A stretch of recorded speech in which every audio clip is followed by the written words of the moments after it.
ईमानदारी साहब की ताकत कहां चली गई जब इसी मुल्क के बॉर्डर से लगता हुआ एक मुल्क है चीन, उसने कहा दाढ़ी आधी पजामा नीचे, अजान बंद, मस्जिद खत्म, रोजा आधा और मोहम्मद का नाम रखा तो ऊपर। कितने मक्कार मुसलमान हैं, ये जोकर नहीं जाता कभी। ये कहे हिंदुस्तान में खड़े होकर के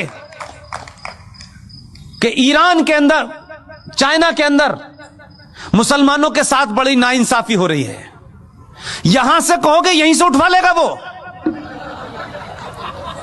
एक लफ्ज नहीं बोले। आपको जवाब देना आना चाहिए। ये जो ताकतें हैं जिन्होंने इस देश में हिंदू मुस्लिम भाईचारे की आड़ में इस देश को मुसलमानों ने खोखला कर दिया। केरला बन गया, कोई मुसलमान नहीं बोला। एक अखलाक के साथ चंद गुंडों ने, चंद बदमाशों ने, चंद बेवकूफ लोगों ने र्यूमर के चलते या किसी गलतफहमी के चलते या थोड़ी देर के लिए मान लें किसी सही फहमी के चलते भी उसकी हत्या कर दी। इस देश की मेजॉरिटी ने कहा यह गलत है, उसको सजा हुई, वो जेल में है। बेईमान मुसलमानों, मक्कार, कितने बौने और कितने छोटे हो तुमने क्या किया? 5.5 लाख कश्मीरी हिंदू पंडितों को, जहां मुसलमानों का राज था, आपने उनकी पूजा पद्धति के कारण मस्जिदों और कुरान का सहारा लिया। 5.5 लाख कश्मीरी हिंदू पंडितों को अपनी ही धरती से मार के भगा दिया।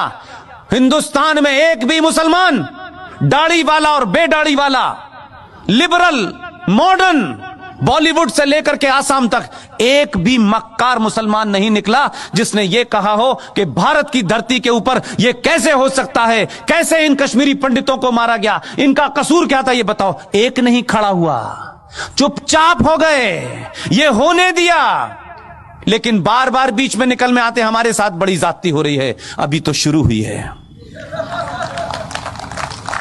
इसलिए मैं बार बार कहता हूं, आप अपने फंडों को क्लियर रखें, किसी गफलत के शिकार ना हो।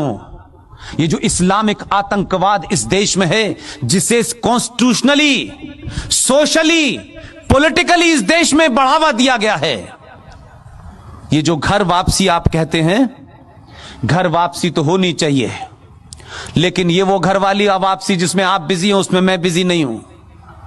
ये घर वापसी 1947 से होना शुरू हो गई है। अभी 35A 370 गया है, मंदिर वापस आया है।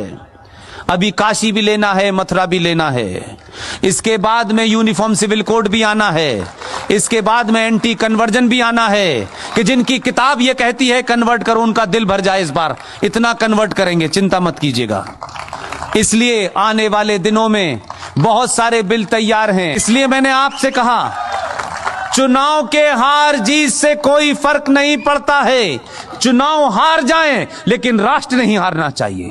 आप सब लोगों ने मेरी बातचीत सुनी और आखिर में सिर्फ इतना ही कहता हूं, सनातन के परिवार का हाथ पकड़ लीजिए, दुनिया में किसी के पैर छूने की हिम्मत, जरूरत नहीं पड़ेगी।